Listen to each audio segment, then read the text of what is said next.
Well, that's it. Nintendo finally went out and went woke. They made Zelda the star of The Legend of Zelda. So do they deserve to go broke? No, the game's actually very good. In fact, it might be the best Legend of Zelda we've gotten in years, at least since that game about the fox with the tunic. And to be clear, I'm not talking about Breath of the Wild or Tears of the Kingdom, because realistically, those play more like Metal Gear Solid 5 than they do a Zelda. This game keeps up the chibi style found in the Link's Awakening remake, which I unfortunately played, and discovered that games based around dreams are about as much fun as dreams themselves. So when I originally saw it kept the same art style, I was worried that games like Link Between Worlds or Phantom Hourglass were things of the past. But Echoes put my worries to rest. Do I like it as much as those other two games?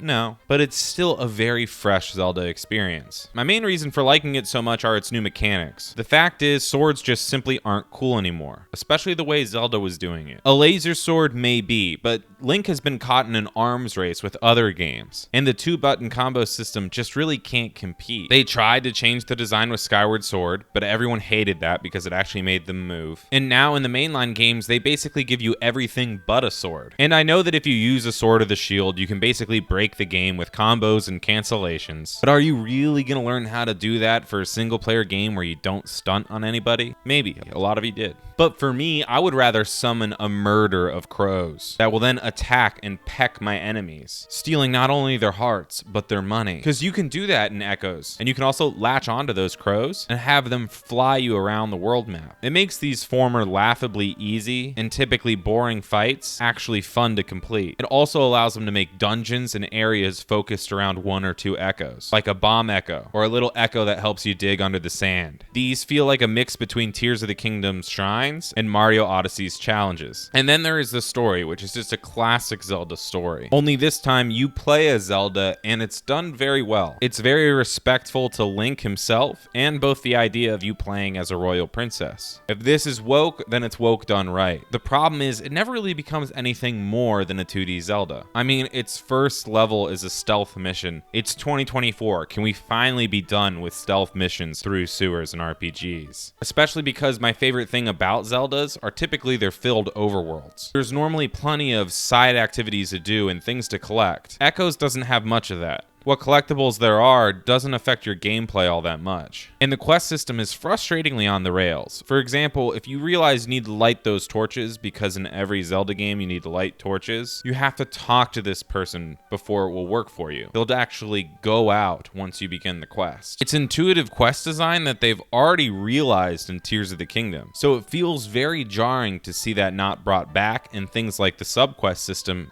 actually included. And this lack of forethought kind of continues on to the platforming, of which is basically building platforms. You might spend 30 hours trying to get up on some high cliff, only to find out there's nothing really there. Compare this to a game like Mario Odyssey, where it felt like you were being encouraged to go out of bounds, with the devs placing large amounts of coins in a nearly impossible to reach areas. And this just feels like a step back. So if you're playing through this game right now and wondering if you should climb every mountain, the answer is no. And this all results in a 2D Zelda that is solid. It's not going down in history with changing Zelda's design like Link Between Worlds, nor is it a sleeper massive RPG like Phantom Hourglass. It's simply a good Zelda game. With the game standard here at Tibbs TV, I'm Jonathan Rosenblum.